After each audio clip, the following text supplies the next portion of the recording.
था महाराजा के टाइम में, जो मूड में आता था कर देते थे। वो मोदी जी मॉडल चलाने की कोशिश कर रहे हैं, महाराजा वाला, वो शहंशाह वाला मॉडल। हमने मोदी जी को ये करवा दिया।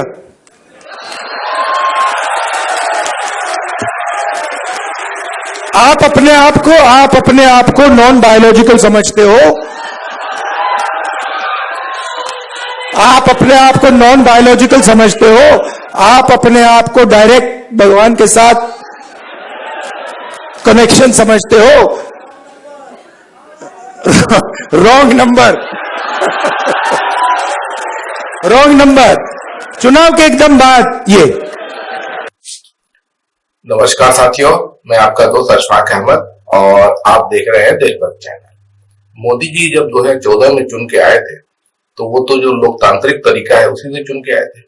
जनता ने उनको वोट दिया था और वोट दिया था कि मोदी जैसा बोलते थे कि बेरोजगारी दूर कर देंगे, महंगाई दूर कर देंगे, जो देश में समस्याएं हैं दूर कर देंगे, किसानों की आय दुगनी कर देंगे, सबके घर पक्का कर देंगे, जितना भी तमाम तरह के जो परेशानियां है जनता की उसको सब दूर कर देंगे। तो जनता को लगा कि बोल रहे हैं मोदी जी कि गरीब चाय वाले का बेटा है और ओबीसी है तो गरीबों का दुख समझता है, ये सोच के जनता ने वोट दे दिया। तो मोदी जी तो चुन के आ गए, उसके बाद लेकिन क्या किया? तो उसके बाद जो आरएसएस का जो एजेंडा है, संघी जो एजेंडा है, मनुवादी एजेंडा है, तो वो इम्प्लीमेंट किए मोदी और सिर्फ जो अपने मित्रों का फायदा पहुंचाए। मतलब कि वो मनुवाद का वैसे भी ये चीज है कि कुछ ही लोगों का फायदा हो, कुछ ही लोग के हाथ में सत्ता की चाबी हो, पैसा हो, सब कुछ हो और बाकी जनता गुलाम है ना। तो यही चीज मोदी जी करते आ रहे हैं। तो जो नोटबंदी किए थे तो वो जनता के लिए नहीं किए थे, नोटबंदी अपने मित्रों के लिए किए थे, क्योंकि नोटबंदी से नुकसान किसका हुआ? नुकसान जनता का हुआ ना। एकदम हालत खराब हो गई थी लोगों की कि लघु उद्योग पूरे बंद हो गए। तो लघु उद्योग कौन लगाता है? छोटे छोटे उद्योगपति, है ना। और उसमें काम कौन करता है? गरीब जनता करती है। 90% जनता जो है वो लघु उद्योगों में काम करती थी, तो मोदी जी ने वो बंद कर दिया। गब्बर सिंह टैक्स लगाया, वो भी उसी वैसे ही हुआ। उसके बाद में जो लॉकडाउन लगाया था वो भी ऐसे ही हुआ। तो ये तीन बड़े बड़े मार मोदी जी ने मारे, जिससे जो अर्थव्यवस्था है पूरी अस्त व्यस्त हो गई। और उसमें आपने देखा कि मोदी जी के मित्र तो तरक्की करते गए, ये सब मोदी जी इधर कर रहे थे तो जनता का नुकसान होता गया। और दूसरी तरफ मोदी जी के जो मित्र है तो वो तो और तरक्की करते चले गए। तो यही चीज पूरे देश में हो रहा है और मोदी जी जो है वो पूरा इस तरह से सब करके रहते थे कि जो राजतंत्र होता है, मोदी जी ने देखा ना आपने कैसे वो जो नया जो संसद बनाया, वहां पे ये जो तमिलनाडु से जो लेके आए थे ना, वो जो लठ होता है, जो डंडा होता है, राजतंत्र का डंडा, वो लगाया वहां पर, है ना। और जिस तरीके से मोदी जी चलाते हैं तो वो एकदम राजतंत्र वाला कि मैं राजा हूं, मैं अपने मन की बात करता हूं और मेरे मन की बात होगी, जनता के मन की बात नहीं होगी। यही तब तो मोदी जी करते आ रहे हैं ना 10 साल। तो 2024 में जनता ने जवाब भी दिया। तो अब मोदी जी भले ही 240 सीट भाजपा जीत गई, लेकिन उसमें धांधली वांधली बहुत सारी हुई है। सबसे बड़ी धांधली तो ये है कि जनता की आवाज जो होता है विपक्ष, तो उसको मोदी जी ने तोड़ने का काम किया। महाराष्ट्र में जो सरकार चलती फिरती सरकार को गिरा दिया उद्धव ठाकरे की, और जो पार्टियां तोड़ तोड़ के उनकी जो शिवसेना की पार्टी और शरद पवार की पार्टी, वो सब तोड़ तोड़ के अपनी सत्ता बना ली महाराष्ट्र। उसी तरह से झारखंड में बहुत कोशिश किए, बिहार में बहुत कोशिश किए, दिल्ली में बहुत कोशिश किए, कर्नाटक में जो पहले वाली सरकार थी तो उसको वैसे ही गिराया था। नेता वहां वो पार्टी तोड़ के और अपनी सरकार बना ली थी। मध्य प्रदेश में भी वैसी कांग्रेस की सरकार थी, इसको तोड़ के अपनी सरकार बना ली। राजस्थान में बहुत कोशिश की है। तो ऐसे मोदी पूरे देश में करते आ रहे हैं तानाशाही। और मोदी जी का बस एक ही एजेंडा है कि सत्ता किसी तरह से अपने उनके हाथ में रहे और विपक्ष जो है वो कहीं दिखे भी नहीं, खत्म हो जाए। गोदी मीडिया भी इसलिए बनाया है कि गोदी मीडिया से जो जनता की आवाज को बंद किया जाए और सिर्फ मोदी जी की आवाज सुनाई देनी चाहिए। और उसके बाद में चुनाव आयोग को भी अपने पाले में करके रखा हुआ है, तो जैसा वो चाहते हैं वैसा चुनाव आयोग करती है। अब जैसे कि 4 राज्यों को चुनाव होने थे, तो अभी सिर्फ 2 ही राज्यों के क्यों हो रहे हैं? अभी हरियाणा में चुनाव अब होने हैं, तो वहां हरियाणा जो बीजेपी है चिट्ठी लिख रही है चुनाव आयोग को कि और ज्यादा मुलतवी किया जाए चुनाव। क्यों किया जाए? क्योंकि वहां पे कमजोर है, झारखंड में भी कमजोर है।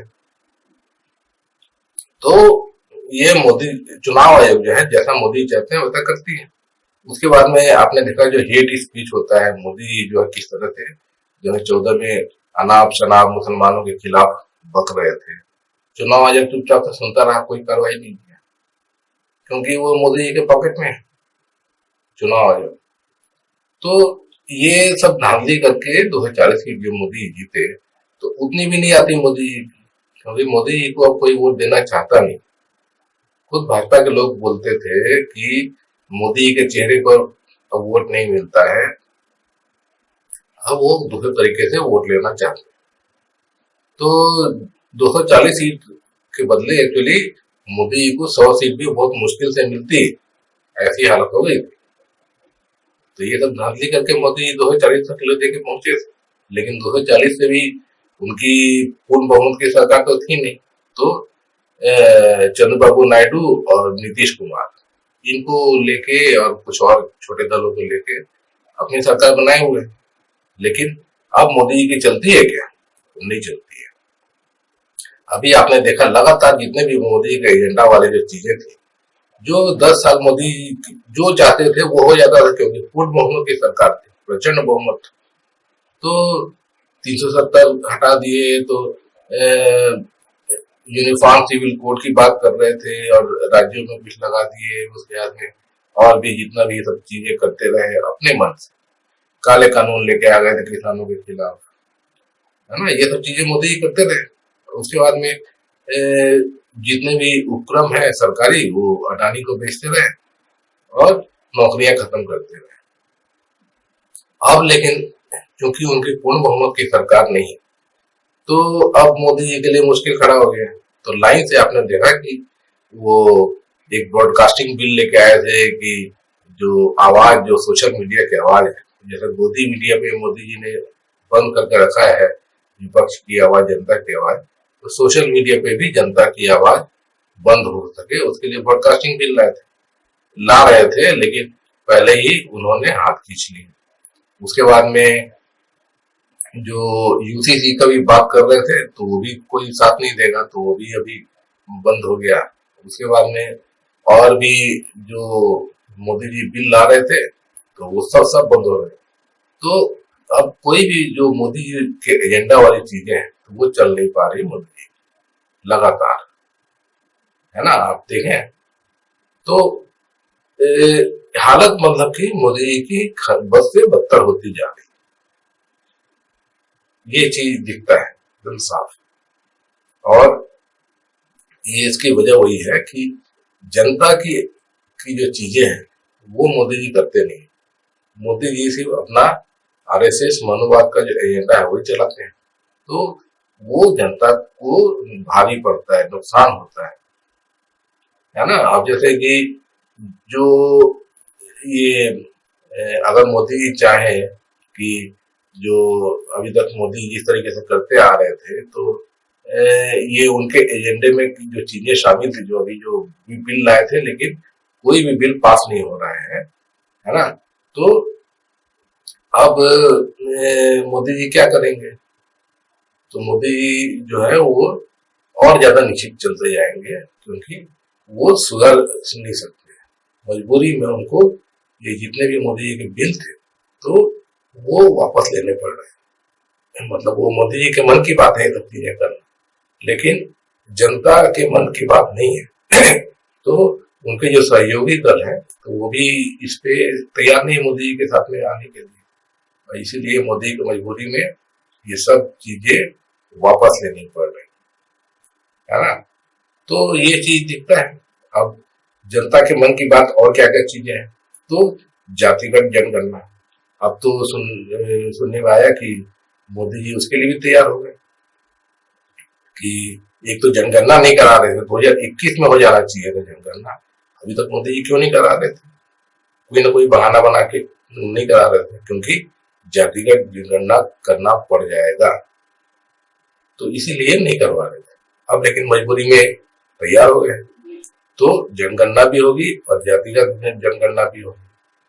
तो ये जनता के मन की बात है।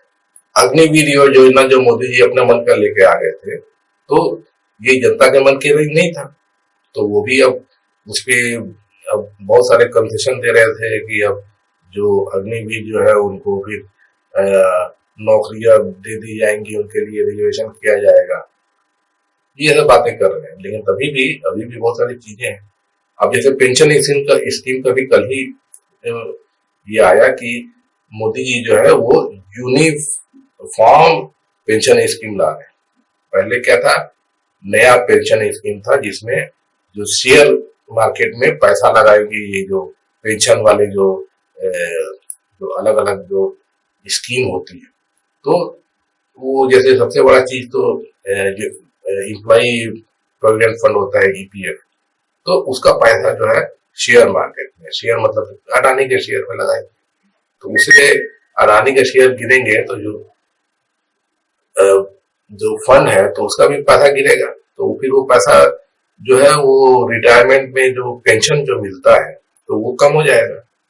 तो ये जनता नहीं चाहती, जनता चाहती है कि जो पहले जो चलता था ओल्ड पेंशन स्कीम वही चलना लागू रहे। तो मोदी जी ने एक यूनिफाइड ला दिया है वो, लेकिन फिर वापस मतलब कि जो जनता चाहती है वही पे आना पड़ेगा। तो ये सब चीजें हैं, और ये मतलब कि जो जनता चाहेगी वो मोदी जी करना पड़ेगा, और धीरे धीरे ये होगा कि जो विपक्ष जो है वो पूरा जनता की बात को ही लेके चल रहा है, अलग तो चल नहीं रहा है। राहुल गांधी जो है वो जनता के मन की बात कर रहे हैं, तो मोदी जी को करना पड़ रहा है। धीरे धीरे ये होगा कि मोदी जी का रेलेवेंस ही खत्म हो जाएगा, तो वो मतलब बल्कि हो ही चुका है, और भाजपा भी हारेगी और विपक्ष जो है सरकार बनाएगी। तो ये सब चीजें दिखती हैं कि अगर आप जनता के साथ में नहीं रहो, जनता को दबाते रहो, तो कब तक आप दबाते रहोगे, तो उसका नतीजा कभी न कभी आता है, जो दिख रहा है।